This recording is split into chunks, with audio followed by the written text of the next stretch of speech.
Hello friends, good evening. I am Tejasvi Sharma, your host. How are you friends? Today we are taking a recap of HJS 2023 preliminary examination which was conducted by Himachal Pradesh, paper 1 civil law 1.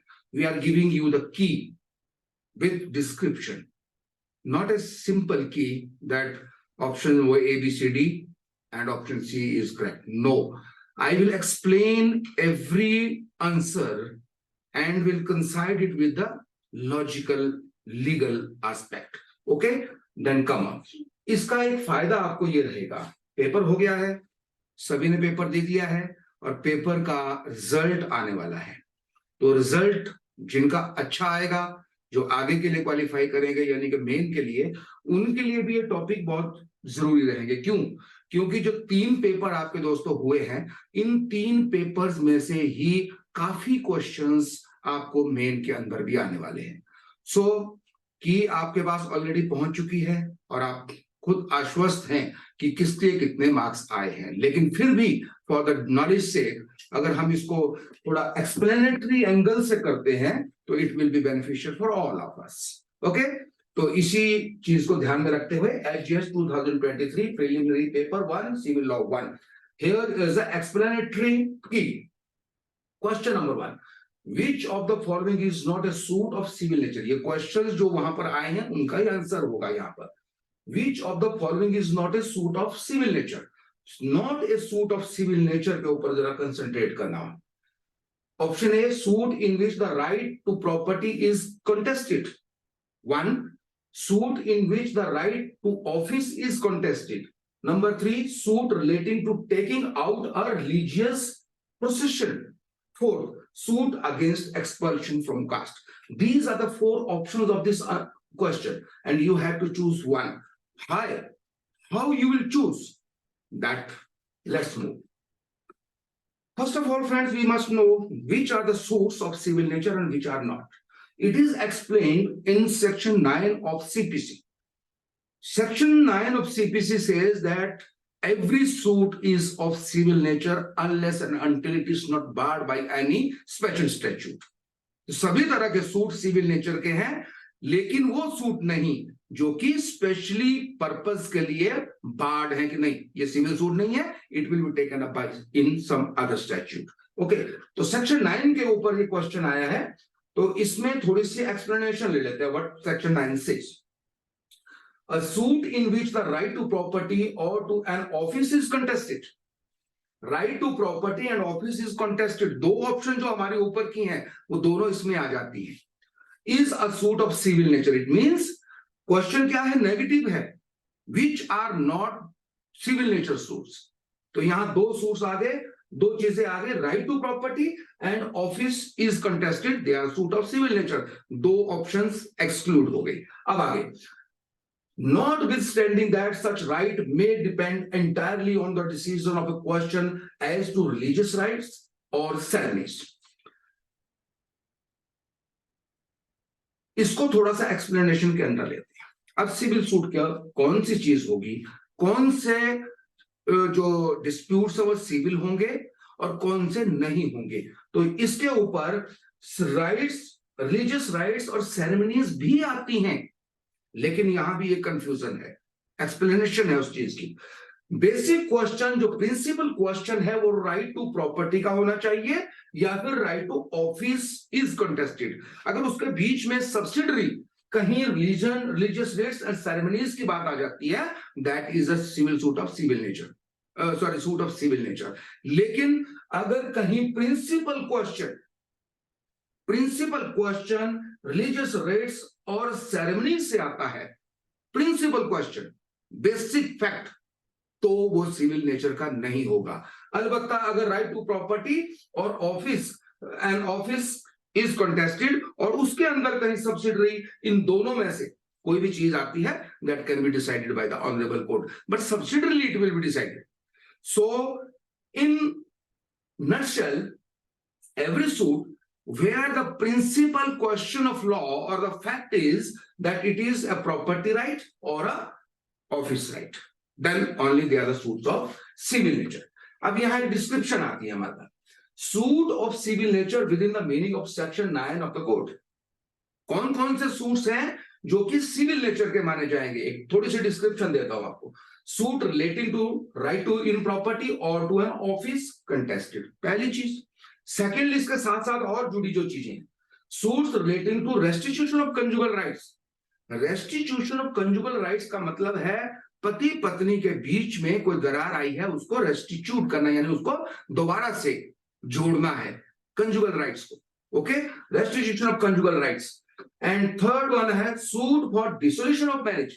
Divorce भी dissolute करना है, वहां जोड़ना है, या अगर dissolution करना है वहां भी they all will call it as a suit of civil dissolution. Section 10 of Hindu Marriage Act, Section 9 restitution of conjugal rights, Hindu Marriage Act। ठीक है, तो वहां दोनों तरह के सूट सिविल नेचर के होते हैं। थर्ड होता है सूट्स पर्टेनिंग टू, यह थोड़ा कंफ्यूजन आपके मन में आ रहा होगा इस पर, सर ये डिसोल्यूशन ऑफ मैरिज का मतलब डाइवोर्स होता है क्या? ऑफ कोर्स, ये दोनों पति और पत्नी को अलग करना है राइटफुली।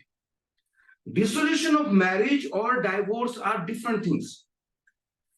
यहां पर पति और पत्नी को राइट दे दिया जाएगा कि they will remain separate, that will be a suit of civil nature. But if divorce लेना है उन दोनों ने मतलब अलबत्ता डिसोल्यूशन ऑफ मैरिज में पति पत्नी रहेंगे, लेकिन उनको अलग कर दिया जाएगा, जैसे रेस्टिट्यूशन ऑफ कंजुगल राइट्स में सेक्शन 9 में उनको इकट्ठा किया जाता है। They are suits of civil nature. But divorce अलग से है हिंदू मैरिज एक्ट के अंदर, कि उनको बिल्कुल उनके राइट्स, उनके लीगल ऑब्लिगेशंस, वो सब कुछ विच्छेद कर दिए। That is divorce. Suit pertaining to rents, जितने भी रेंट से रिलेटेड मैटर्स हैं, they are civil nature. Suits for damages of civil wrong, अगर कोई सिविल रॉन्ग की है किसी आदमी ने, तो every suit is called is of civil nature. Suits for specific performance of contract, कोई कॉन्ट्रैक्ट हुआ है, उसकी कोई किसी ने स्पेसिफिक परफॉर्मेंस करनी है, कि मैंने ये करना था, उन्होंने ये करना था, और एक कॉन्ट्रैक्ट हुआ है आपस में, अगर उसमें कोई दरार आती है तो that is a civil suit. And suit for specific relief, अगर स्पेसिफिक रिलीफ एक्ट के अंदर जो भी सूट्स हैं, सेक्शन 6 सेक्शन 5 के अंदर मेंशन है, 6 और 7 इमूवेबल प्रॉपर्टी का, मूवेबल प्रॉपर्टी का एक, और उसके बाद 34 में डेक्लेरेटरी सूट, फिर 37, 38 इंजंक्शंस का सूट, और 39 मैंडेटरी इंजंक्शन के सूट्स, वो सारे सिविल नेचर के केसेस। अब कौन से सूट सिविल नेचर के नहीं हो सकते? Suits which are not suits of civil nature within the meaning of section 9 of the code. We are discussing about CPC section 9, which says that which are the suits of civil nature and which are not the suits of civil nature. Now, suits purely involving question pertaining to religious rites and ceremonies, I had earlier discussed. If there is a subsidiary question involved with the principal question of rights of property और office, उसके साथ अगर कोई subsidiary question जुड़ गया है, इसका religious Ritz and ceremonies का, तो वो सिविल नेचर का हो जाएगा, उसमें ये डिस्कस हो जाएगा। लेकिन अगर प्योरली क्वेश्चन, जो बेसिक क्वेश्चन है, प्रिंसिपल क्वेश्चन, अगर रिलीजियस रिट्स एंड सेरेमनीज के बारे में है कि कैसे परफॉर्म करनी है, तो वो सिविल नेचर का नहीं होगा। There is a difference between it. If principal question is of the ceremonies and rites, then it is not of civil nature. But in case if it is a relevant question, but it is not a fact in issue, basic fact in issue नहीं है, relevant fact है इसका, तो वो civil nature का होगा। तो आपको ये डिसाइड करना है आपस। As a prudent advocate, you must know which is fact in issue. Question, relevant question मतलब principal question क्या है, उसको अगर आप डिफरेंशिएट करना समझ गए, then you will decide it that it is a matter of civil nature or it is not a matter of civil nature. Now, suits pertaining to expulsion from caste. किसी व्यक्ति को कास्ट के, एक समुदाय है, एक कास्ट है, उन्होंने उसका बाइकआउट कर दिया, हम इसका खाना नहीं खाएंगे क्योंकि इस आदमी ने हमारी जो सभ्यता है या हमारी कास्ट है उसका अनादर किया है। that is purely a social act, and any social act cannot be this brought under suit in civil nature. तो कास्ट से एक्सपल्शन इंटरनली, एक्सटर्नली कोई नहीं कर सकता। इंटरनली अगर किसी सोशल स्ट्रक्चर ने किसी को कास्ट से एक्सक्लूड किया, एक्सपेल कर दिया है, that is not a matter of civil nature, वो सोशल नेचर का है। तो यहाँ एक बड़ी क्लियर सी फैक्टम आ रहा है बीच में कि सिविल मैटर्स के वो केस होंगे ultimately in the nutshell those cases gives rights or decide rights and obligations of a person or persons among the persons or associations, क्या, which decides rights and obligations. मेरा ये right है, उस व्यक्ति के ऊपर ऑब्लिगेशन है, he had infringed my rights, civil wrong किया है। Only and only those questions will dealt under section 9 as a civil suit. Otherwise, any question which relates to the social scenario, that is not the matter of civil nature. तो इस question के अंदर जो पहला question था वहां पे 4 options थी हमारे पास। अब यहाँ एक चीज आपने ध्यान रखना, जरा इसको भी आप कंफ्यूज करोगे। रिलीजियस रिट्स एंड सेरेमनीज, अगर प्रिंसिपल है तो ये एनफोर्सेबल नहीं है सिविल सूट के थ्रू। अब ऊपर देखते हैं, why I had given mention this thing, यहां इसको रिलेट करते हैं। अब आप बोलोगे, देखिए, suit in which right to property is contested, yes of course it is a matter of civil suit. Suits in which the right of office is contested, yes of course it is a suit of civil nature. Suits relating to taking out of a religious procession, religious word here come, और religious ceremonies and rights जो हैं वो excluded है civil suit से। तो यहाँ religious procession जो आया है, whether it is excluded, अगर इसको हम exclude कर देते हैं, साथ में अगला है suit against expulsion from caste, ये of course it is social obligation, social work और social act, क्या होता है उसको, social act, it is not of civil nature. तो यहाँ 2 आंसर आ रहे हैं हमारे पास, तो दोनों में से ठीक कौन है, हमने एक राइट करना है। तो इस सी पार्ट को थोड़ा सा और एलोबरेटली समझते हैं। Holding a religious procession, holding a religious procession, here neither rites और neither the ceremonies comes under Indian constitution. If we see article 19, there is a freedom of speech and expression to all, साथ ही साथ procession करने का भी है, and there are other articles also of the civil of the Indian Constitution which gives the power to any religious community to hold processions, to profess their this verdict all। तो वो आता है Indian constitution के अंदर, और Indian constitution के अंदर जितने भी राइट्स हैं they are civil rights. right to this information, right to speech, right to expression, right to profession, they all are fundamental rights.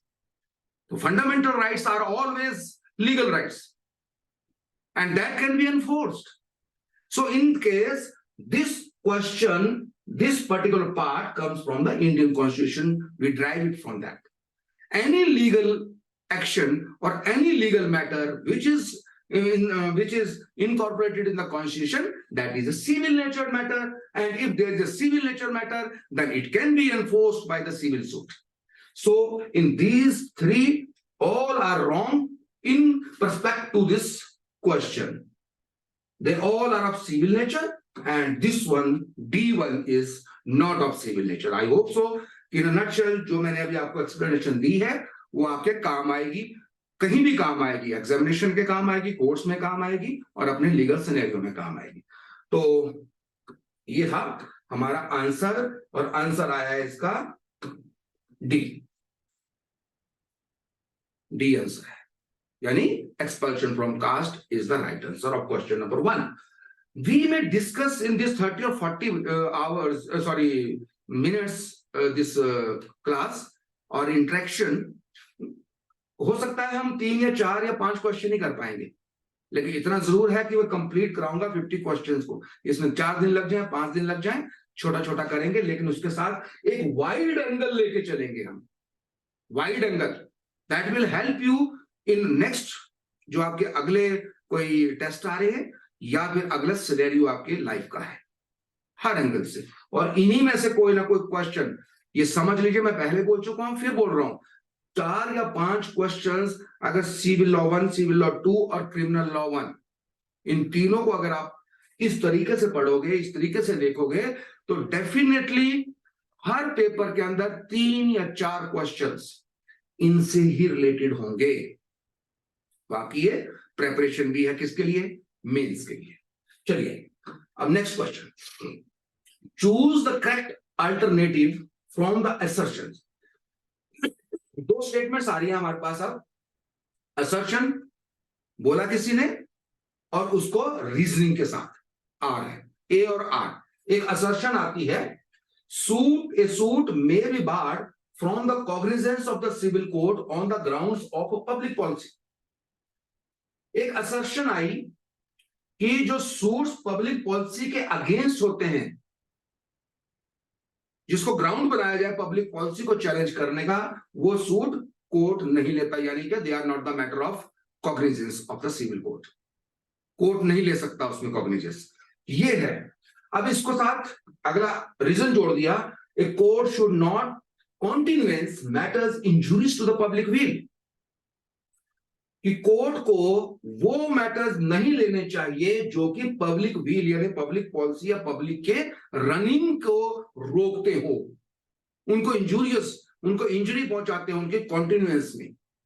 तो क्या ये दोनों जो असर्शन और रीजन है, ये दोनों कंसाइड कर रहे हैं, whether they are right and in consonance with each other, or this is something different and this is something different?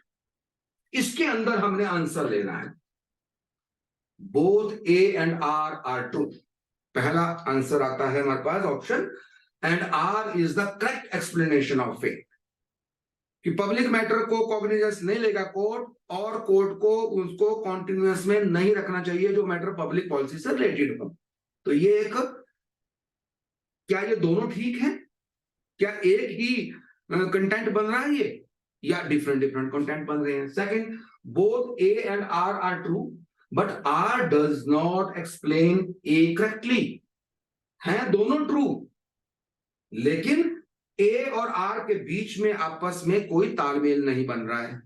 Second, third, A is true but R is false if both A and R false. ये आए हमारे पास 4 options. अब हमें इस answer को ढूंढने के लिए थोड़ा सा ये देखना पड़ेगा कि कोर्ट की जो कॉग्निजेंस है, इंप्लाइड कॉग्निजेंस, वो कहां कहां बार्ड है। सिविल कोर्ट्स की बात हो रही है, कहां कहां पर सिविल कोर्ट कॉग्निजेंस नहीं ले सकता है, भले कोई एक्ट हुआ है, कोई लीगल एक्ट हुआ है, या कोई चीज ऐसी हो रही है जिसकी ले सकते थे लेकिन वो बार्ड है। देखिए कौन कौन से हैं वो। Cognizance is said to be impliedly barred if it is barred by the general principles of law. पहली चीज, कोर्ट की कॉग्निजेंस बार्ड है उन केसेस के अंदर जहां पर की जनरल प्रिंसिपल्स ऑफ लॉ, यानी लॉ को एक लॉ बना है, उसकी इन्फ्रिंजमेंट का, उसके बारे में विवेचना करने का कोर्ट के पास कोई एक्सप्लेन वो नहीं है, कॉग्निजेंस नहीं है। सिविल कोर्ट कॉग्निजेंस नहीं ले सकता। प्रिंसिपल ऑफ लॉ, कोई general principle of law lay down किए हैं पार्लियामेंट ने, असेंबली ने, court can not interfere in that, one thing. Secondly, if particular remedy has been provided by a statute, then the insistence of any other form of remedy by the claimant is impliedly barred. Now there are section 9 of CPC says every suit is of civil nature and court can take cognizance of any suit but not of those which are impliedly barred. Statute से बाहर है, यानी कि statute का मतलब क्या हुआ यहां पे? स्टैट्यूट का मतलब है कि कोई ऐसा कानून बना है जिस पर्टिकुलर चीज के लिए कि इस चीज की अगर कोई समस्या आती है, ये मैटर इन डिस्प्यूट होता है, तो उसमें इस स्टैट्यूट के अंदर ही प्रोविजन दिए गए हैं, इसी के अनुसार चलना पड़ेगा। सिविल कोर्ट को उसमें बार कर दिया गया। जैसे टेनेंसी एक्ट है, टेनेंसी एक्ट के अंदर सिविल कोर्ट का कोई मैटर नहीं है। एचपी लैंड रेवेन्यू एक्ट भी है। There are so many acts जहां पर कि स्पेशल एक्ट, अब आपका ये है म्यूनिसिपल कमेटी एक्ट है, MC act, Panchayati Raj act है, वहां पर सिविल कोर्ट डायरेक्टली इंटरफियर नहीं करेगा डिसीजन करने के लिए। They are barred by the statute, there are separate statute. Public premises act है, रेंट कंट्रोल एक्ट है, there are so many acts जहां प्रोविजन दिए गए हैं। Though rent control act is of civil nature, but उसकी procedure अलग से चलाते हैं उसके अंदर। जहां पर कोई प्रोसीजर नहीं दिया गया है, वह सीधे सिविल कोर्ट में सीपीसी अप्लाई हो जाएगी। होगी तो इनमें भी सीपीसी, लेकिन स्टैट्यूट जहां पर स्पेसिफिकली बताता है कि मेरे द्वारा ऐसे केसेस को मैं ही लूंगा और बाकी कोई नहीं लेगा, तो वहां पर सिविल कोर्ट की कॉग्निजेंस बार्ड है। दो हो गए, प्रिंसिपल लॉ ले डाउन किए हैं, कोर्ट कॉग्निजेंस नहीं ले सकता उसको शटर करने के लिए। एक दूसरा, अगर स्टैट्यूट प्रोवाइडेड है किसी पर्टिकुलर चीज के लिए, तो सिविल कोर्ट बार्ड है। Third, when an act creates obligation and performance of such obligation in a certain manner, then in that case the performance cannot be enforced in any other manner. एक particular act को create किया गया है, when an act creates, एक कोई काम act create करता है एक ऑब्लिगेशन और परफॉर्मेंस कि इस पर्टिकुलर चीज को ऐसे ही करना है, उसके लिए रूल्स बन गए हैं, तो कोर्ट उसको चेंज नहीं कर सकता कि नहीं नहीं नहीं मेरी मर्जी है, मैं जैसे मर्जी कराऊं। अगर वहां सेट फॉर्मेट है, लीगल फॉर्मेट है कि इस काम को ऐसे ही करना है, तो ऐसी कंडीशन में सिविल कोर्ट्स की इंटेलिजेंस को बार किया गया है। Fourth one, create certain suits even though of civil nature but are barred on the ground of application of res judicata or on the ground of against public policy. Against public policy जो भी, या तो race judicata लग गया है, एक बार लग गया, civil court subsequent suit is barred, ये कॉग्निजेंस बार हो गई। तो मान लीजिए एक सिविल सूट कोर्ट ने डिसाइड करा, इशू डिसाइड कर दिया between the party which are the contents of the res judicata. Once that matter has been decided finally and substantially, then no civil suit can be filed और no civil court can take the cognizance of subsequent suit for that particular issue. Okay, तो race judicata लग गया, civil court बाहर हो गया। Second, अगर कोई public policy बनी है, गवर्नमेंट ने पब्लिक पॉलिसी बनाई है, उस पब्लिक पॉलिसी को कोर्ट नहीं रोक सकता, सिविल कोर्ट। अब यहां एक कंफ्यूजन है, एक्सप्लेनेशन है। There are two types of courts, एक लोअर जुडिशरी, एक हायर जुडिशरी। लोअर जुडिशरी क्या है, सिविल कोर्ट किसे कहा जाता है? Whether supreme court is a civil court? Tell me. No, civil court नहीं है सुप्रीम कोर्ट, लेकिन हाई कोर्ट और उससे नीचे के जितने कोर्ट्स हैं, they are designated as civil courts. वहां पिक्यूनरी ज्यूरिसडिक्शन आ जाएगी, बीच में आएगी कि नहीं आएगी? 70 लाख तक का जो पिक्यूनरी ज्यूरिसडिक्शन का मैटर है, वो सिविल या सीनियर डिवीजन या जूनियर डिवीजन देखेगा।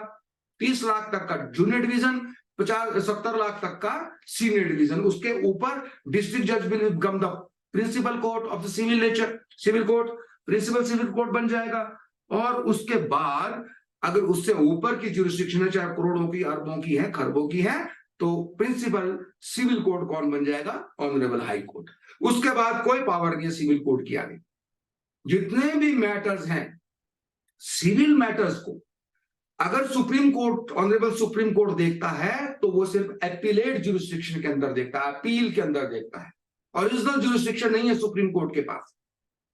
और सुप्रीम कोर्ट पब्लिक पॉलिसी को चेंज कर सकता है अगर कोई गलत डेरोगेटरी पॉलिसी बना गई है, लेकिन मैटर यहां सिविल कोर्ट्स का चल रहा है। ये मतलब नहीं हुआ कि पब्लिक पॉलिसी को हायर जुडिशरी यानी हाई कोर्ट और सुप्रीम कोर्ट चेंज नहीं कर सकता।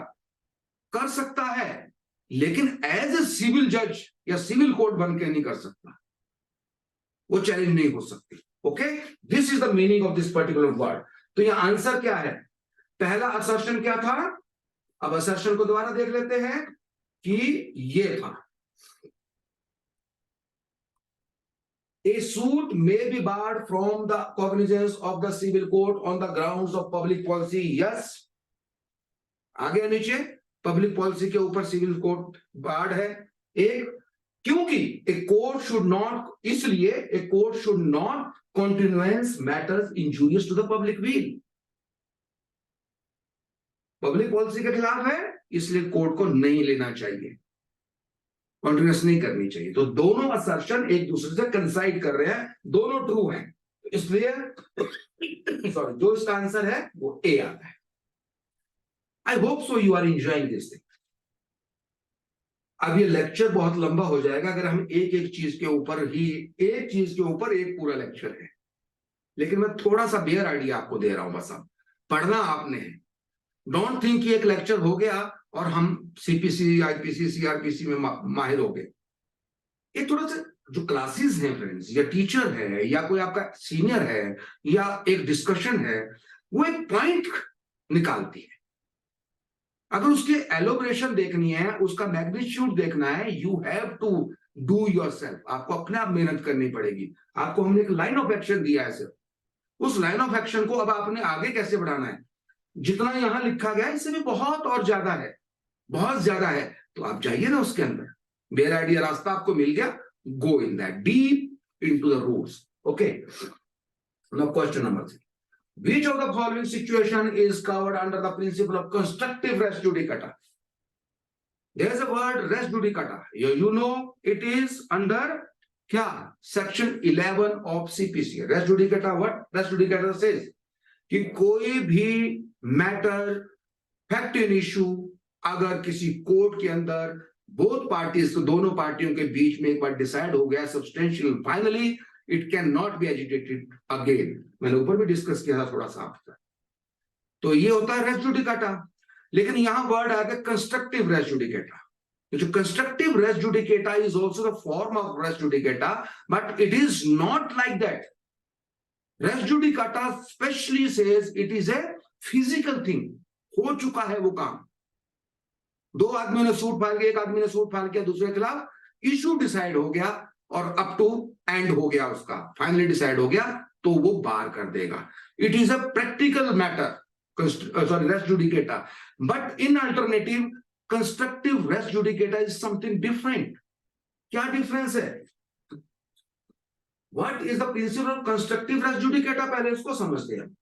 Rule of constructive res judicata is engraphed under explanation 4 of section 11। यहां आंसर आपके पास आ गया, ये आ गया 4, सेक्शन 11 एक्सप्लेनेशन 4 के अंदर कंस्ट्रक्टिव रेस जुडिकेटा की बात की गई है। आंसर तो हमें यही आ गया, लेकिन जब चला है मैटर तो थोड़ा सा समझ लेते हैं इसको भी। रेस जुडिकेटा और कंस्ट्रक्टिव रेस जुडिकेटा में there are many confusions and many of us, मुझे भी इस चीज को समझने में बहुत साल लगे।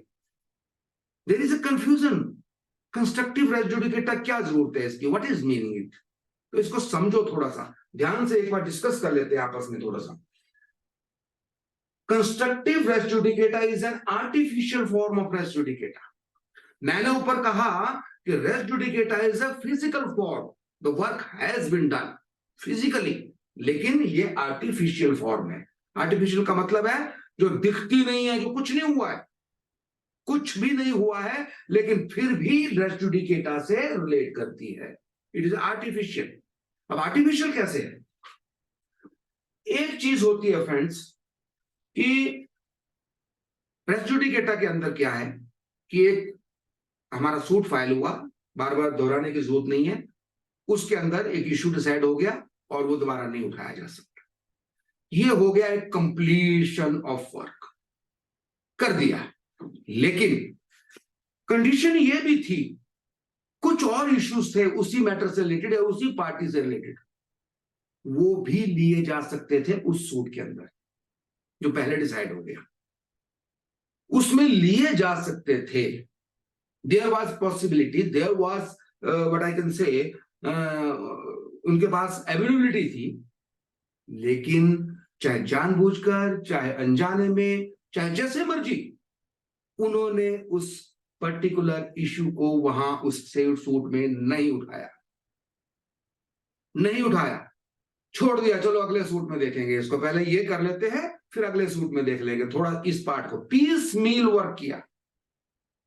If there was a possibility of taking any subject matter in the previous suit which were decided between the parties and it is used as res judicata and party has not taken that particular ground, then he will be restrained from taking the ground in the next suit. इसे कहते हैं constructive res judicata. He ought to have been, उसको लेना चाहिए था, availability थी उसके पास, option थी, but he had not taken. दोबारा नहीं आ सकता कि सर आप तो बस वो तो आपने कर दिया लेकिन ये मेरा मैटर रह गया था। When it was there he would have taken it finally, और फुल बंच में जितने भी डिसीजन होने थे, जितने भी मैटर होने थे पार्टीज के बीच में, वो एक ही सूट में होने चाहिए थे। तो that is called as artificial form of res judicata. There was a possibility but not taken, so he cannot take. That is called as constructive res judicata. तो यह मैटर सी आपका आंसर। तो अब इसको एक बार पढ़ लेते हैं। It provides that if a plea could have been taken by a party in a proceeding between him and his opponent, he should not be permitted to take that plea against the same party in a subsequent proceeding with the reference of the same subject matter. बड़ा clear सा बोल दिया कि तुम्हारे पास option थी, नहीं ली तो घर बैठो। That is constructive res judicata, artificial form of res judicata। यह कुछ नहीं हुआ है, वहां हो चुका है, लेकिन जहां हो रहा था वहां सोए थे ना, तो अब जागे, अब मत जागो, आप सो जाओ सारी उम्र के लिए। That is constructive. I hope so you had cleared this point. Now, question number 4. Choose the correct alternative for the assertion A and reason R. Again, like that. और मैं आपको एक चीज बता दूं फ्रेंड्स, जितने भी मैंने पेपर आपका पढ़े, तीनों पेपर्स देखे हैं, उसको मैंने सॉल्व भी कर लिया है, इसी तरह से किया है, लेकिन आएगा आपके पास धीरे धीरे, क्योंकि टाइम कंज्यूमिंग है, अब थोड़ा समझना है तो टाइम तो लगेगा। लेकिन एक चीज मैंने बड़ी क्लियर कट इसमें देखी कि जितने भी, चाहे सिविल लॉज हैं, चाहे फैमिली लॉज हैं, चाहे क्रिमिनल लॉज हैं, जितने भी यहां पर आए हैं, पेपर्स के अंदर आए हैं, उन सब में एग्जामिनर्स ने अपना ट्रेंड बदला है। ट्रेंड ये बदला है कि उन्होंने मैक्सिमम चीजें या तो बेसिक लॉ से उठाई हैं या फिर डेफिनेशन से उठाई, चाहे सिविल की है चाहे क्रिमिनल की है, किसी भी एक्ट से रिलेटेड है, वहां पर डेफिनेशंस के ऊपर फोकस किया गया है या इंग्रेडिएंट्स के ऊपर फोकस किया गया है कि these are the ingredients of robbery. वहां दिख देंगे ये थे, हाँ इसमें से बताइए ठीक है कि गलत है, असर्शन जैसे ही आ रही है आपके पास। ओके, तो आपने फोकस करना है आने वाले समय में, मैक्सिमम एग्जामिनेशन जितने भी मैं देख रहा हूं आज की डेट में, वो इस फॉर्मेट पे आ रहे हैं। तो आपको डेफिनेशंस को थोड़ा प्रॉपरली, डेफिनेशन के साथ साथ ingredients of particular sections, particular act you must know. चलिए, असर्शन क्या है? Civil court jurisdiction should be readily inferred unless expressly provided under any statute. अब इसको रिवर्स कर दिया, बस वही सेक्शन 9 के आसपास ही घूम रहे हैं। 3 क्वेश्चन जो हमने अभी तक किए, तीसरा चौथा चलाएंगे। 4 क्वेश्चन एक ही के अंदर चल रहे हैं, कहां सेक्शन 9 के अंदर ही घूम रहे हैं। ये उधर बोलता है कि एक्सप्रेसली बार्ड, इधर बोलता है सिविल कोर्ट को बिल्कुल पावर्स हैं हर चीज को लेने की, unless and until it is not expressly barred by some statute. ये डिसाइड कर, ऊपर डिस्कस कर चुके हैं। क्या ये इसके साथ मिलती है कि नहीं मिलती है? There is no presumption in favour of the court's jurisdiction. अब ये है assertion, civil court jurisdiction should be readily inferred. Jurisdiction की बात हो रही है सिविल कोर्ट की, कि सिविल कोर्ट की ज्यूरिसडिक्शन हर चीज में है, हर चीज में है, लेकिन वहां नहीं है जहां स्टैट्यूट उसको बार करता है। एक दूसरा, there is no presumption in favour of the court's jurisdiction. Court की ज्यूरिसडिक्शन को रेट करते हुए कोई प्रिजम्पशन नहीं है। अब इसको समझना पड़ेगा हमें, क्या ये और ये दोनों ठीक है? अब इसको हम आंसर को छोड़ते हैं अभी, पहले जरा प्रिजम्पशंस की बात कर लेते हैं। There is a general presumption that civil courts has jurisdiction to hear all civil matters. This is a general presumption कि जो सिविल कोर्ट डेजिग्नेटेड है उनको हर तरह के सिविल मैटर्स को देखने की पावर है, ठीक है। लेकिन the exclusion of civil jurisdiction must be expressed in clear terms और बाय नेसेसरी इंप्लीकेशंस। यानी कि क्लियर टर्म में कोई स्टैट्यूट के अंदर यह लिख दिया गया है कि नहीं यहां पर ज्यूरिसडिक्शन नहीं है, अन्यथा ये जनरल प्रिजम्पशन है कि अगर स्टैट्यूट का कोई हवाला नहीं दिया गया जहां उसको बाहर किया गया है तो सिविल कोर्ट के पास सब पावर्स हैं। और एक और चीज बता दूं आपको, इवन स्टैट्यूट, इसको थोड़ा और आगे लेके चलते हैं, even statute bars the jurisdiction of any civil court in specific manner, but if there is a grave injustice, court को लगता है कि वो जो स्टैट्यूट के अंदर जो काम हुआ है वो ग्रेव इनजस्टिस हुई है पार्टी के साथ, इवन देन एनग्रेस कर लेता है सिविल कोर्ट अपनी पावर्स को। नो, स्टैट्यूट में मना है ना, लेकिन स्टैट्यूट में आपने गलत किया है, ग्रेव इनजस्टिस हो गई उस आदमी के साथ, उसके सिविल राइट्स इन्फ्रिंज हो गए। जहां सिविल राइट इन्फ्रिंज हुए, लीगल राइट इन्फ्रिंज हुए, कोर्ट आ गया, एकदम से आ गया सिविल कोर्ट। तो सिविल कोर्ट कहीं से भी अपनी पावर्स को ग्रास्प कर लेता है, इट्स अ वास्ट पावर। और प्रिजम्पशन यही है कि कोर्ट, सिविल कोर्ट के पास सब चीजें करने की पावर है। तो that is general except this presumption. तो यहां पर जो पहला क्या था हमारे पास, ये civil court jurisdiction should be readily inferred unless expressly provided under an statute। ये तो ठीक है, jurisdiction है, लेकिन अगर एक्सप्रेसली बार्ड है तब नहीं है। दूसरा reason, there is no presumption in favor of the court's jurisdiction. It is very clear that general presumption is with the civil courts। तो सो ये गलत है, इसके साथ ये वाली चीज नहीं मिल रही है। अब इसको आंसर में देखते हैं, आंसर बाद में ढूंढते हैं, इसका थोड़ा सा आगे बढ़ लेते हैं और प्रिजम्पशन भी देखनी पड़ेगी। Presumption has to be made in the favor of civil court and prima facie it is inferred that the civil court in which the suit is instituted had the jurisdiction to try such a suit. The exclusion of the jurisdiction of the civil court to hear a particular matter should not be readily inferred. However, in the Bhatia Cooperative Housing Society case, it was held that a civil court has inherent powers to decide the fact that whether it has jurisdiction or not to deal. ये case है, इसके अंदर civil court को exclusion की बात आई थी बीच में, तो वहां पर भी ये डिसाइड किया गया कि एक्स्ट्राऑर्डिनरी इनहेरेंट पावर है सिविल कोर्ट के पास ये डिसाइड करने की कि क्या ये मैटर मैं बात हूं कि नहीं हूं। Court having extra power, inherent power है, ठीक है। Deal, decide and entertain the matter which has come before it at the same time it is duty of the court to suo moto consider the bar of jurisdiction even if no such plea is raised by the parties. Here it is not the matter of party who will raise the question, so no, honorable the civil court does not have the power to decide this particular case. It is the duty of the court only. suo moto, उनको अपने आप देखना है कि क्या जिस matter को मैं देख रहा हूं वो कहीं बाहर तो नहीं है मेरे लिए, क्या मैं जनरल प्रिजम्पशंस के अगेंस्ट एक्सक्लूजन तो नहीं है मेरा।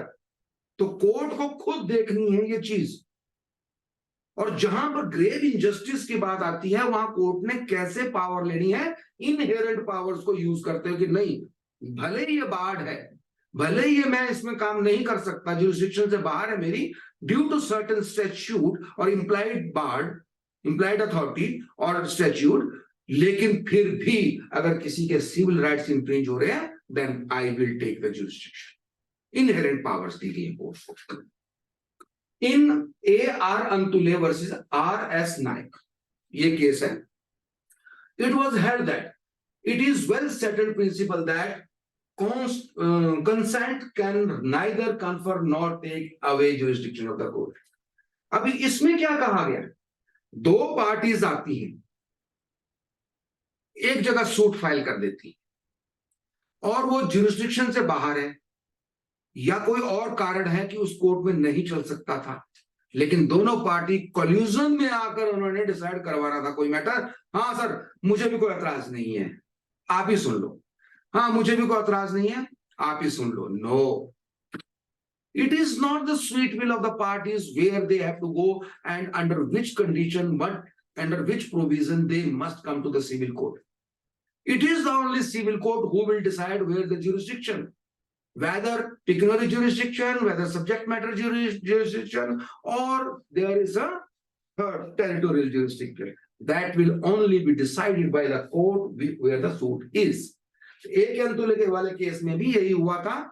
उन्होंने कहीं और फाइल करने की कोशिश करी दोनों पार्टी ने, लेकिन कोर्ट ने कहा नहीं, सिविल कोर्ट के अपने प्रिंसिपल्स हैं, जुरिस्डिक्शन के अंदर कहां कैसे होना है, there is a set format and will see it. आप यस करो चाहे नो करो. एक आदमी अगर ऑब्जेक्ट करता है कि नहीं नहीं आपको पावर नहीं है, even then the court have to see that I having the power from that particular matter, from particular section. और अगर कोई बोलता है नहीं नहीं नहीं जी कोई बात नहीं, चलने दो सर, कोई बात नहीं, नो, चलने दो, वहां चलेगा जहां ये तीन जुरिस्डिक्शन से रिलेटेड मैटर क्लियर हो जाएगा सुप्रीम अपने सिविल कोर्ट के दिमाग में. पहला pecuniary jurisdiction, second territorial jurisdiction, and third one is subject matter jurisdiction. इसको कभी और करेंगे हम सिविल मैटर 6 से लेकर 21 तक, section 6 to section 21 of the CPC, उसको पढ़ लेना है. तीनों चीजें मैंने इसमें एक्सप्लेन कर दी. In Harshad Chimanlal, Harshad Chimanlal versus DLF universal limited, इसमें भी it was held that decree passed by a court without jurisdiction is quorum non judice, यानी नलिटी है. ऊपर क्लियर आया था कि जनरल प्रिंसिपल ऑफ जुरिस्डिक्शन है कोर्ट को, सिविल कोर्ट को हर केस को लड़ लेने का अख्तियार है जनरल प्रिजम्पशन के तहत. लेकिन जहां कोर्ट ने ये डिसाइड कर दिया कि मुझे मेरे पास जुरिस्डिक्शन नहीं है due to either by the jurisdiction point और by the this statute nullity या स्टैट्यूट बार, तो कोर्ट नहीं लेगा. लेकिन अगर विदाउट जुरिस्डिक्शन किसी कोर्ट ने कोई फैसला कर दिया है तो वो नलिटी होगा. इस शब्द को देख लेना, कोरम नॉन जुडिस, चाहे भले ही फैसला कर दिया है, पर अगर ये पाया गया कि ये विदाउट जुरिस्डिक्शन था, any type of jurisdiction, either it was out of the pecuniary jurisdiction, either it was not under the territorial jurisdiction, away from the territorial jurisdiction, or subject matter jurisdiction, if it is defied by the court or it is barred by certain statute, even then the court has taken the cognizance, nullity. तो 4 चीजें आपने ध्यान में रखनी है जब भी court के किसी डिक्री को देखना है, तो इन 4 चीजों के ऊपर फोकस रखना. इन अब्दुल्ला बिन अली वर्सेस गलप्पा AIR 1985, इसमें क्या कहा गया था सुप्रीम कोर्ट द्वारा? Jurisdiction is determined on the basis of allegation made by the plaintiff in the plaint, not on the basis of defense taken by the defendant in the written statement. Court की jurisdiction decide होगी plaintiff के suit से. उसने क्या मांगा है? Either it is a civil suit of recovery, either it is a suit of permanent injunction, either it is of declaration, either it is invoking this contract or under specific relief act on any matter. तो court ने plaintiff की pleading को देखना है, वहां से jurisdiction होगी. मान लीजिए एक सिविल सूट है रिकवरी का, रिकवरी होनी है 1 करोड़ रुपए की, तो कोर्ट को देखना है कि 1 करोड़ की मेरे पास पावर है कि नहीं है. सिविल कोर्ट को 70 लाख तक किया, 30 और 70, civil court, civil junior division, senior division, अगर 70 लाख से ऊपर हो गई तो जुरिस्डिक्शन गोल, उस कोर्ट की जुरिस्डिक्शन खत्म हो गई, district court will become the principal court और वहां पे चलेगी. तो कोर्ट को ऑटोमेटिकली वो प्लेंट को उधर भेजना पड़ेगा, तो प्लेन से नजर आएगी रिकवरी सूट में। अगर जुरिस्डिक्शन पैसे की बात है तो उस एंगल से देखा जाएगा, अगर उससे ऊपर है 1 लाख करोड़ से तो हाई कोर्ट के अंदर जाएगी। दूसरी तरफ सब टेरिटोरियल जुरिस्डिक्शन है, कोर्ट ने देखना है कि क्या मेरी टेरिटरी के अंदर ये केस चल रहा है कि नहीं चल रहा है, क्या जहां पर मुझे परिधि दी गई है उसके अंदर है कि उससे बाहर है। अगर प्लेंटिफ का सूट प्रॉपर्टी उससे बाहर है सब्जेक्ट मैटर, तो plaint will go, court will decide, I have no jurisdiction. हाँ, अगर सब्जेक्ट मैटर की बात आती है, there are so many type of subject matters, वहां भी कोर्ट ने देखना है कि क्या इसमें मैं अख्तियार है मुझे कि नहीं है। तो तीनों चीजें जो देखनी है वो प्लेंटिफ की प्लेंट से जुरिस्डिक्शन ग्राफ करनी है कोर्ट ने, या इसको एक्सक्लूड करना है। रिटर्न स्टेटमेंट का वेट नहीं करना है कि रिटर्न स्टेटमेंट आएगी, ऑब्जेक्शन लिया जाएगा, अगर लिया तो लिया, नहीं लिया तो चलो कोई बात नहीं। नो, सुओ मोटो कोर्ट को फर्स्ट हैंड पे यही देखना है। तो जनरल प्रिंसिपल है, प्रिजम्पशन है, court having the powers, unless and until it is barred. Okay, तो अब यहां क्वेश्चन के ऊपर आ जाते हैं वापिस क्योंकि हम काफी आगे निकल गए। क्या है question? Civil court jurisdiction should be readily inferred unless expressly provided under any statute. ये ठीक है? There is no presumption in favor of the court jurisdiction. इसका मतलब दोनों चीजें आपस में कंसाइड नहीं कर रही हैं। अब आंसर देखते हैं। Both A and R are true, and R is the correct explanation of A. I don't think. है क्या? बताइए आप अब। इसका आंसर है हमारे पास, क्या है आंसर? पहले उसको देख लेते हैं। सी है, क्योंकि मैं जानबूझ के आपको आंसर पहले दे दिया ताकि हम फिर कंफ्यूज ना हो जाए। तो पहली बात है इसमें कि both A and R true नहीं है। R is the correct explanation of A. Both A and R true, but R does not explain A correctly. A is true but R is false. बिल्कुल सही। ए में कहा गया है कि civil court को सारी शक्तियां हैं, पूरी प्रिजम्पशन है, until and unless it is not barred। यही कहता है आपका assertion, civil court jurisdiction should be readily inferred। बिल्कुल है, unless expressly barred। सही है, लेकिन नो प्रिजम्पशन वाला जो फैक्टर है आर में बोला है, तो there it is wrong. Every presumption is with the civil court unless and until it is not barred। ठीक है, तो यहां पर ए ठीक है और आर गलत है, तो this is the right answer, C. अब मेरे पास इतना ही समय है इस चीज को एक्सप्लेन करने का आपके साथ, लेकिन फिर भी कोशिश कर रहे हैं। एक और आ गया question 5। Plaintiff P presents his plaint in the court of original jurisdiction against defendant। एक सूट फाइल करती है, तो लंबे लंबे ये बातें थोड़ा कंफ्यूज करती है, इसमें कंसिस्टेंसी रखनी है आपके दिमाग के अंदर, धीरे धीरे पढ़ना है, हल्के हल्के पढ़ना है, समझते हुए सूट को अपने जो ये क्वेश्चन है उसको पढ़ते हुए आगे निकलना। Okay, the defendant resists the plaint, claims that the matter in issue is also directly and substantially in issue in the previous instituted suit between the same parties in the United Kingdom. After hearing the parties on res sub judice, the court exercises the power contained in section 151 and stays the proceeding. Choose the correct response with respect to section 10 of the Code of Civil Procedure। बहुत ही जबरदस्त preposition आई, इसको थोड़ा सा explain करने से पहले एक बार दोबारा यहां से देखो। सेक्शन 10 की बात आ गई है कि प्लेंटिफ ने सूट डाला, डिफेंडेंट ने एक ऑब्जेक्शन रेज किया कि the matter in issue is also directly and substantially in issue in a previously instituted suit between the same parties in the United Kingdom।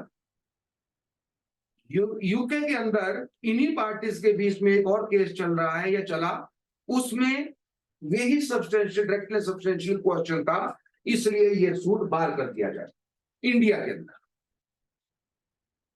और कोर्ट ने क्या करा, 151 इनहेरेंट पावर्स एग्जॉस्टिव पावर्स को use किया और stay कर दिया। क्यों? यस, सेक्शन 10 लागू होगा, और क्योंकि यूके में भी इनका पार्टीज का सेम केस है, यहां भी केस है, तो जो सब्सिक्वेंट सूट है उसको स्टे कर दिया अंडर सेक्शन 151। अब यहां पर बहुत सारी चीजें इकट्ठी जोड़ दी, बहुत ही अच्छे तरीके से समझदारी के साथ। अब आपका नॉलेज चेक करने के लिए पहली बात तो देखिए 151 CrPC inherent powers of the court. What are the inherent powers of the court? 151 only applies where there is no specific provision under CPC to dealt with the matter. जहां CPC के अंदर किसी चीज को कोई मैटर क्रॉप अप हुआ है, उसके लिए कोई स्पेसिफिक सेक्शन या ऑर्डर नहीं है, तो वहां पर 151 लगेगा। तो you know well friends, 151 there is a specific provision under civil courts या उसमें सीपीसी के अंदर, that is order 39 rule 1 and 2। अगर कोई मैटर स्टे करना है तो 39(1)(2) सिविल प्रिंसिपल कोर्ट में, और फिर 41 ऑर्डर 41 और ऑर्डर 43 के अंदर अपीलेट कोर्ट में होता है। It is clear? तो 151 में किसी भी मैटर को स्टे नहीं किया जा सकता, पहली बात तो ये क्लियर।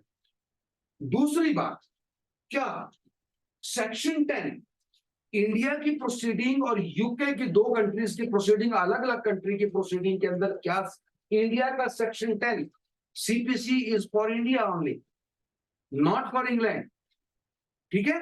तो वहां पर क्या सब्सिक्वेंटली जो मैटर चल रहा है, क्या वो सेक्शन 10 उस मैटर को यहां भी अप्लाई होगा कि नहीं होगा, ये भी देखने वाली बात है। Now let's go. A order is illegal as it violates the power contained under section 10. ये option number 1. The order is illegal as section 10 prohibits the institution of suits and the trial. Though suit pending in foreign jurisdiction cannot be considered in India. तीसरी, चौथी, the order is legal as the court can stay a suit in the interest of justice. Interest of justice order. ये चार options हैं। अब इसमें देखने पड़ेगा doctrine of sub जुडिस क्या बोलता है। पहले तो हमें ये सेक्शन 10 को पढ़ना पड़ेगा। Is not applicable in cases wear suit pending in foreign court. It is very clear, doctrine of res sub judice section 10 does not apply on the cases which are pending in foreign courts. Very clear, answer मिल गया होगा आपको। लेकिन फिर भी इसको आगे चलते हैं। If the previous suit is instituted in a foreign court, then it will not bar Indian court from trying subsequently instituted suit. तो सब जुडिस का जो मैटर है ये इंडिया के ही कोर्ट्स के अंदर लगेगा। फॉरेन में भले ही वही केस वैसे ही मैटर का केस चल रहा है भी डिसाइड नहीं हुआ। Foreign judgment is applicable in many cases if the matter has been decided, completely decided by the foreign court between the parties, that can act upon Indian courts in some matters, ठीक है? लेकिन अगर कोई दो courts के अंदर subsequently matter चल रहे हैं तो उनका कोई इफेक्ट इंडिया के ऊपर नहीं होगा। It is very clear from the doctrine of sub judice which is available in section 10 of CPC. Whether court can stay suit proceedings as per section 11, I had given you the explanation. Section 10 of the code bars the court from proceeding with the trial of any suit in which the matter in issue is also directly and subsequently instituted in a previously instituted suit between the same party. The object of the section is to prevent courts of concurrent jurisdiction from simultaneously trying two parallel suits in respect of the same matter in issue. Thus, section 10 of the code specifically provides for the contingencies under which a subsequent suit can be stayed. किन condition के अंदर stay हो सकता है? Rather, the issue is also directly and substantially in a previous issued suit. पहले ये होगा, अगर ये इशू है तो यस स्टे हो सकता है। अभी हम उस मैटर को देख रहे हैं, अब सेक्शन 10 को देख रहे हैं। इस पर सेक्शन 10 वही अप्लाई होगा पहली जो प्री रिक्विजिट कंडीशन है, where the issue is also directly and substantially in issue in the previous litigation. First. Second, such suit is between the same parties or between the parties under whom they are any of them claiming litigating under the same title. दूसरी precedent condition, section 10 के लिए, where such suit is pending in the same or any other court in India having jurisdiction to grant the relief claim only in India or in any court beyond the limit. अब यहाँ थोड़ा सा समझो इस चीज को, पढ़ा होगा आपने किताबों में, बोला सर ये तो लिखा है यहाँ पे, क्लियर लिखा है, beyond the limits of India. आप बोलते फॉरेन की जजमेंट अप्लाई नहीं हो, फॉरेन का जो केस है वो अप्लाई नहीं होगा। इस लाइन को जरा ढंग से समझ लेना आप।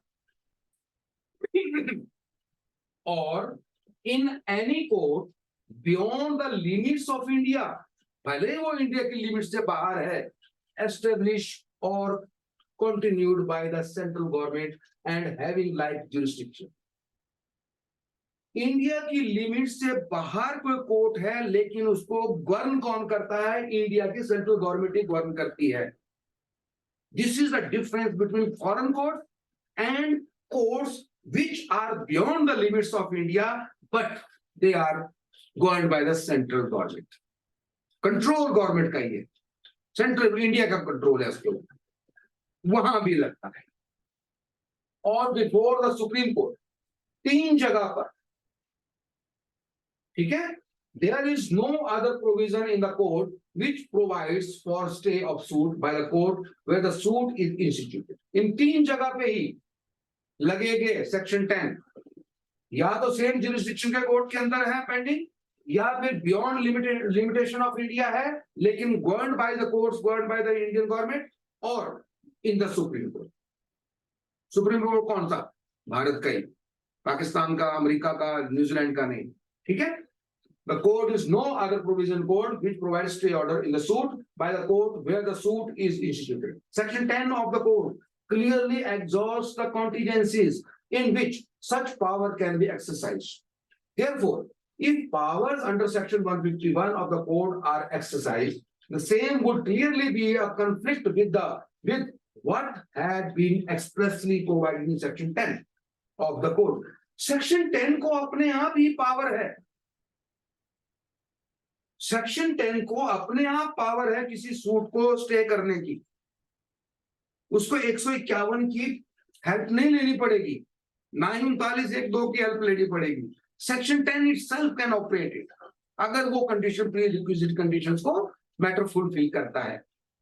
तो ऐसी कंडीशन में सेक्शन 10 है चाहे सेक्शन 11 है, they are empowered itself to stay that suit and against the section 10 of the code and against the intentions of the legislature. Considering the scheme of the code, it is apparent that the legislature intended the provisions of section 10 to be exhaustive insofar as the prohibition against proceeding with the subsequent suit is concerned. Therefore, the exercise of inherent powers under section 151 of the code to stay the proceeding in contingencies not contemplated under section 10 of the code would be against the legislative intention and against the interest of justice. अब वहां ऊपर क्या था कि court ने stay कर दिया 151 लगा के इन the interest of justice, but here it is clear that 151 अगर ऑपरेट करता है सेक्शन 10 के साथ, सेक्शन 10 की जगह 151 में अगर कोर्ट काम करता है, that is inherent power. When there is specific provision to stay the matter, section 10 था तो 151 नहीं लगना था, it is against the public interest of public justice. Clear? Under the circumstances, the petitioner is not entitled to relief claim in the application either under section 151 of the code. अब यहाँ answer क्या आया हमारे पास? 2 चीजें आई। एक तो foreign में कोई केस चल रहा है जो इंडिया की जुरिस्डिक्शन से बाहर है, सेंट्रल गवर्नमेंट की जुरिस्डिक्शन से बाहर है, not operated by the central government in a foreign court, तो वो सेक्शन 10 अप्लाई नहीं होगा, इंडिया की सीपीसी अप्लाई नहीं होगी वहां पे, वहां का केस यहां पे अप्लाई नहीं होगी, यहां चलता रहेगा। दूसरा, 151 will not apply to operate the stay, वहां सेक्शन 10 के पास अपने आप पावर थी, वो यूज नहीं करी कोर्ट ने, तो दोनों ही ऑर्डर्स, एक तो उन्होंने वहां पे उस कोर्ट के केस को यहां इन्वॉल्व करके 151 की पावर को यूज करके स्टे कर दिया, तो that is wrong, that is wrong. यहाँ आंसर आंसर आता है हमारा ए, मेरे हिसाब से ए आता है, लेकिन की के अंदर डी है, की के अंदर डी है। अब ये पता नहीं क्यों है डी, या किसी ने ऑब्जेक्शन वहां किया है कि नहीं किया है, but clear cut legal observation ये बनती हैं और इसके बाहर कोई ऑब्जर्वेशन नहीं हुई। How it is D I don't know. जब यहां लिखा है कि, अब डी क्या बोलता है, यहां देखिए, इसको देख लेते हैं जरा, ABCD को। अब ये ए क्या बोलता है पहले, the order is illegal as it violates the power contained under section 10। बिल्कुल सही, सेक्शन 10 की पावर्स को, अपने पास पावर थी, उसको मिसयूज किया कोर्ट स्टे करके। तो order is illegal as section 10 prohibits the institution of suit and the trial. ऐसा भी नहीं है, सेक्शन 10 कहीं भी प्रोहिबिट नहीं करता unless and until the president requisite जो चीजें हैं वो सेक्शन 10 की अगर फुलफिल नहीं होती है, सेक्शन 10 प्रोहिबिट कभी नहीं करता है, लेकिन तब करता है जब वो रिक्विजिट कंडीशंस फुलफिल होती है, otherwise it will not operate. ये भी गलत। Suit pending in foreign jurisdiction can not be considered in India. ये ठीक है, ये भी ठीक है। Suit pending in foreign jurisdiction can not be considered in India. अब देखिए एक होता है स्टे, तो सूट वहां पर चल रहा है फॉरेन के अंदर, उसको कंसीडर करना। एक होता है दो सूट चल रहे, एक वहां एक यहाँ, उसको कैसे कंसीडर करना है। और जो वहां पे जब कल को डिसीजन आएगा, क्या वो जजमेंट इंक्लूसिव होगी, कंक्लूसिव होगी या ऑपरेटिव होगी इंडिया के ऊपर, वो सेक्शन अलग अलग है। तो ये एक जर्नल सी ऑब्जर्वेशन आ गई है, लेकिन can not be considered in India. क्यों कंसीडर नहीं करने हैं भाई, जब डिसीजन होगा तो करेंगे, लेकिन सेक्शन 10 के लिए नहीं करेंगे, सेक्शन 10 के लिए नहीं करेंगे। और फोर्थ वन है, order is legal as a court can stay a suit in the interest of justice. बिल्कुल क्लियर वहां बोला है कि in the interest of justice. 151 operate नहीं करना है भैया, in the interest of justice यहां नहीं लगेगा, क्योंकि यहां सेक्शन 10 स्पेसिफिकली प्रोवाइड करता है स्टे को, अगर वो जुरिस्डिक्शन के अंदर होता और साथ में ऑपरेटिव होता तो सेक्शन 10 के अंदर स्टे होना था, 151 के अंदर नहीं होना था। इसलिए D answer is wrong. So I am speaking that this की आंसर इज रॉन्ग। तो नाउ फ्रेंड्स, अब आज का हमारा काफी हो गया, ज्यादा भी नहीं खाना चाहिए, हल्के हल्के देखते हैं इसको, आज हम करेंगे धीरे धीरे। अब देखो अगला क्वेश्चन आ गया, in which of the following cases a foreign judgment will not be conclusive. बड़े प्यार से चला हुआ है एग्जामिनर साहब, शुरू से एंड तक आपको सीपीसी पढ़ाएंगे, एंड तक कर देंगे इसी क्वेश्चन पेपर के अंदर। और थोड़ा आराम से चलते रहिएगा, जुड़े रहिएगा, आगे इसको बढ़ाते रहिएगा। तो आज के लिए काफी है, इतना ही। It is I think about 40 minutes के करीब क्लास हो चुकी है, हम सिर्फ 5 क्वेश्चन कर पाए, लेकिन आई होप सो कि इन 5 क्वेश्चन में पूरे सीपीसी का निचोड़ है, और एक क्वेश्चन 2 क्वेश्चन आपके मेन एग्जामिनेशन में इसमें से जरूर आएंगे। एक आ सकता है, 2 आ सकते हैं, छोटे क्वेश्चन आ सकते हैं, नोट्स आ सकते हैं। तो इसको जरा ढंग से देखना उन एस्पिरेंट्स ने जो अगली पौड़ी की ओर जाने के वाले हैं, और उन्होंने भी देखना है जो इस बार नहीं हो पाएंगे लेकिन अगली बारी के लिए तैयारी करेंगे। इन्हीं को घुमा फिरा के होगा काम, आंसर क्वेश्चन तो वहीं से आएंगे भाई, सीपीसी से आएंगे तो सीपीसी से आएंगे, बाहर से तो आ नहीं सकते। तो हमने सारी चीजें कर लेनी है, धीरे धीरे करनी है, समझ के करनी है, एक्सप्लेनेशन और ज्यादा आपने ढूंढनी है, थोड़ा सा हिंट दिए है मैंने आपको। तो अगर अच्छा लगे तो प्लीज लाइक कर दीजिएगा, शेयर कर दीजिएगा, और अपने कमेंट्स जरूर दे दीजिएगा। जितने भी साथी देखते हैं, अभी देखने वाले थोड़े कम हैं लेकिन धीरे धीरे बढ़ रहे हैं। सब्सक्रिप्शन जितनी ज्यादा होगी हमें भी मेहनत करने का मजा आएगा पूरी टीम को। तो प्लीज आप 1 मिनट 1 सेकंड का काम होता है लास्ट में, जहां हमने 40 मिनट लगाए, 1 सेकंड में किसी को आप कहीं का कहीं पहुंचा सकते हैं। तो प्लीज अच्छा लगे तो भी कमेंट्स दो, कोई जरूरत हो, कोई उसमें अमेंडमेंट्स की जरूरत है, लिखिए आप, हमें अच्छा लगेगा। इसी के साथ आज का ये फर्स्ट पार्ट 1 यही समाप्त होता है। कल अगला 6 से लेकर अगले क्वेश्चन की ओर बढ़ेंगे। Thank you very much, see you again. Tejasvi Sharma का आप सभी को एक बार फिर से आदाब, धन्यवाद। Thank you, Sonia.